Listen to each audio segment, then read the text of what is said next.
Hola chicos y chicas, bienvenidos y bienvenidas. Vamos a ver un nuevo tema: transformaciones culturales y económicas. Ya vimos los conflictos religiosos y políticos que hubo en esta época, en la Baja Edad Media, pero ahora vamos a ver los cambios culturales y económicos.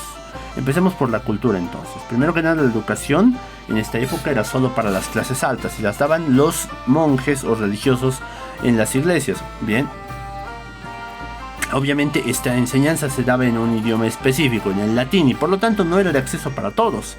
Entonces, si no eras un noble, ¿qué educación te esperaba? Generalmente se recibía esta llamada educación gremial. Es básicamente para el oficio de tu padre. Si tu padre era agricultor, pues tú te volvías agricultor. Si tu padre era herrero, tú te volvías herrero y listo.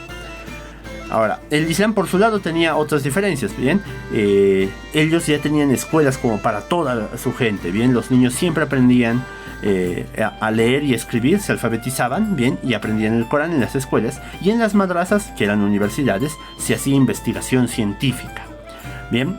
Igualmente los europeos, después de los musulmanes, van a desarrollar sus propias universidades enseñando estas llamadas ciertas artes liberales, y en estas mismas también aprendían aparte otras cosas como por ejemplo medicina, derecho y otros. Bien, con esto también va a empezar un resurgimiento de la filosofía, la más importante, la escolástica, que lo que hacía era que explicar de ciertas formas racionales, aunque no siempre muy bien conectadas, pero dogmas religiosos. Es decir, digamos, si tenía que haber un diluvio universal, ¿por qué ocurrió? ¿Cómo ocurrió? Etcétera, etcétera. Pero tiene que explicarse, tiene que darse una explicación. Principal representante de esta forma de pensar era Santo Tomás de Aquino. Tal vez han debido escuchar en filosofía de él. Bien, pero posteriormente también va a aparecer un pre-racionalismo, un pre-empirismo, bien, gracias a Duns Scotus y Guillermo de Ockham. Es decir, que ya va a ser una forma de separar la razón y la fe. Antes lo juntaban, ahora lo quieren separar. Bien. Así va evolucionando justamente la ciencia y aparecen entonces nuevos pensadores que van a ir explicando fenómenos científicos, bien, o fenómenos de forma científica. En astronomía, en química, en física, en matemáticas, en medicina, en las ciencias sociales o en el desarrollo del método científico que ahora se utiliza, ¿verdad? Todos estos personajes y muchos otros más que por ejemplo ahí pueden reconocer, ¿verdad? A Algebraer, bien, del que viene el nombre del álgebra. También se desarrollaron varios inventos, bien, en China por ejemplo la pólvora, el papel, la imprenta, en Persia los molinos de viento, en el Islam, en el territorio del Islam, las cafeterías, los tubos de ensayo, los primeros aparatos de vuelo personal, los cepillos dentales, las cámaras oscuras, etcétera, etcétera. En Europa las velas latinas, las quillas, los relojes mecánicos, etcétera, etcétera.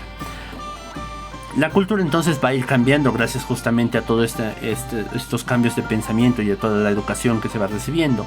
Y obviamente, como ya habíamos visto antes, el griego es muy usado en la región del Imperio Bizantino y en las lenguas romances en los reinos germánicos. Sin embargo, el latín era muy usado para lo que eran los estudios científicos, bien, o por lo menos los estudios filosóficos en los reinos germánicos. Van a empezar a aparecer entonces escritos, especialmente poemas épicos, novelas satíricas, etcétera, etcétera, y va a resurgir el teatro. Algunas obras muy importantes: la Divina Comedia de Dante Alighieri, los cuentos de Canterbury de Geoffrey Chaucer, el Cantar del Mio Cid, etcétera, etcétera. Bien, ahora hay dos estilos más importantes en el arte. Bien, el arte también va a sufrir cambios en esta época gracias a todo este desarrollo del pensamiento: el románico y el gótico. Diferencias, bien, en la pintura por ejemplo, si se fijan, la de arriba es la pintura románica. Parecen unas caricaturas muy planitas, sin mucho volumen, sin luces, sombras. Sin embargo, si se fijan en la de abajo, la pintura gótica utiliza luces, sombras, perspectiva, etcétera, etcétera. Es mucho más vívida y parece más real. Lo mismo con la escultura románica. Fíjense, la de arriba, ¿verdad? Parecen igualmente esas mismas, esos mismos dibujitos, pero con un poquito de relieve nada más. Sin embargo, fíjense la escultura gótica, ya parece mucho más real. Tiene pose, tiene movimiento, tiene incluso expresiones.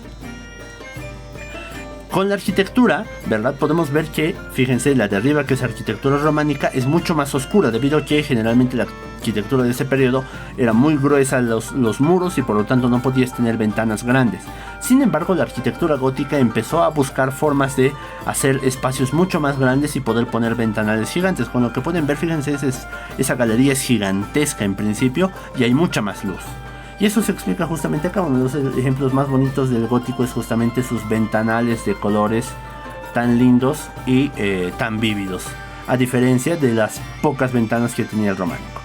También los cambios en el tejido, en la música, que por ejemplo va a ser desarrollada por los juglares, a diferencia de la música religiosa. Ahora va a resurgir también, gracias a todo esto, el comercio. Pero ¿cómo?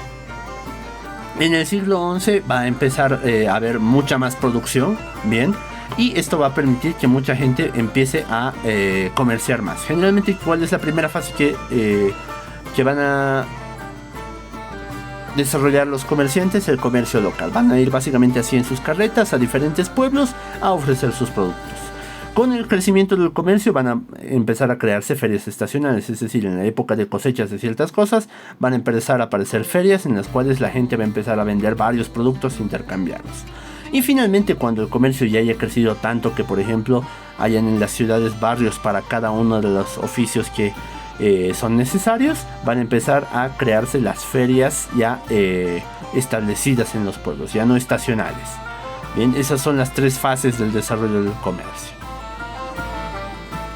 Ahora, con esto van a empezar a crecer también nuevas rutas, especialmente de navegación, ya sea por ríos o por mares. Dos muy importantes: la Liga Hanseática o la ruta de la Hansa, y la Liga Italiana o la ruta italiana, bien, que pueden ver aquí en moradito por este lado y en rosadito por acá. Bien, si se fijan, ocupan toda Europa.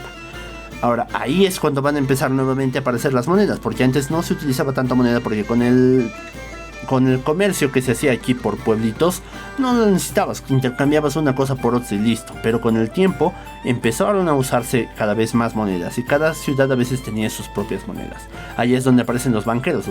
¿Qué hacían? Básicamente la gente que salía con un banco de madera donde se sentaban y agarraban una balanza y hacían lo que se ve aquí. Pesaban una moneda y otro tipo de moneda y hacían las equivalencias. Esta equivale a tanto, esta equivale a tanto, y ayudaban ya sea a cambiarlas o directamente a que puedas hacer una transacción sin problemas. Luego empezaron a hacer lo que habíamos visto que hicieron los templarios también antes, bien, a recibir depósitos de dinero y a también hacer retiros de dinero. Es decir, ellos te guardaban tu dinero y luego te lo podían entregar. Y hacer las letras de cambio, que eran justamente estos papelitos que podías llevar a otro lugar, a un comerciante que fuera amigo de este o que fuera del mismo gremio o cofradía, bien, y pudieras intercambiarlo. Luego veremos qué son los gremios y cofradías, y pudieran darte allá tus monedas. Otra de las rutas, aparte de la Hansa y la italiana, es también la ruta de la seda, que conectaba China, India y Persia incluso, y toda esta región con Europa, y intercambiaban muchas cosas. Y en esta ruta es donde se crea justamente una de estas historias muy conocidas, la de Marco Polo. Ahora, las ciudades se van a fortalecer, bien, y los señores feudales, gracias a que estas ciudades se fortalecen, van a perder un poco de poder, bien. Vamos a ver eso justamente cómo. Los burgos. ¿Qué eran los burgos? Los burgos eran estas ciudades, bien, estas pequeñas aldeas de los feudos que empezaron a crecer alrededor, ya sea de un castillo, de una catedral, de un monasterio, etcétera, etcétera. Empezaron a crecer estas ciudades cada vez más grandes y gracias al comercio se hicieron todavía más grandes. En ellas habitaban los llamados burgueses. ¿Qué eran estos burgueses? Generalmente los burgueses eran los comerciantes o artesanos que se asentaban en esas ciudades. Bien, entonces los campesinos ya vivirían también aparte, un poquito más allá, pero en sus territorios. Pero los artesanos y comerciantes se asentaban en los burgos y por eso se les llamó burgueses. Ahora, poco a poco estos burgueses empezaron a ganar poder debido a que tenían mucho dinero, y con ese dinero podían comprarle básicamente beneficios al señor feudal. Aquí se empezaron a crear estas asociaciones, primero las cofradías o hermandades que eran de los comerciantes, bien, donde ellos básicamente se protegían entre sí cuando hacían viajes, compartían depósitos para que pudieran dejar sus cargas, fijaban normas de competencia, tarifas, etcétera, etcétera. Los artesanos por su lado generalmente tenían estos talleres donde vivían al mismo tiempo, bien, y tenían más de una familia. Ahí podían albergar a varias personas, entre ellos sus trabajadores, que podían ser, por ejemplo, los aprendices, que eran personas que apenas empezaban, los oficiales o jornaleros, que eran gente que ya conocía el oficio, y los maestros, que eran los que dirigían un taller. Bien, muy parecido a lo que ahora pasa.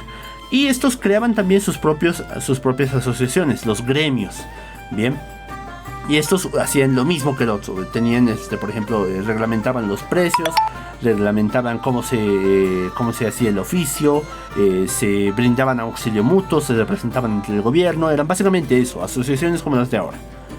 Estos son los cambios más importantes de tanto la economía como la cultura de la Edad Media. Entonces, bueno, espero que haya sido ilustrativo. Cualquier otra duda lo veremos en la clase. Nos vemos, chicos y chicas. Chao, chao.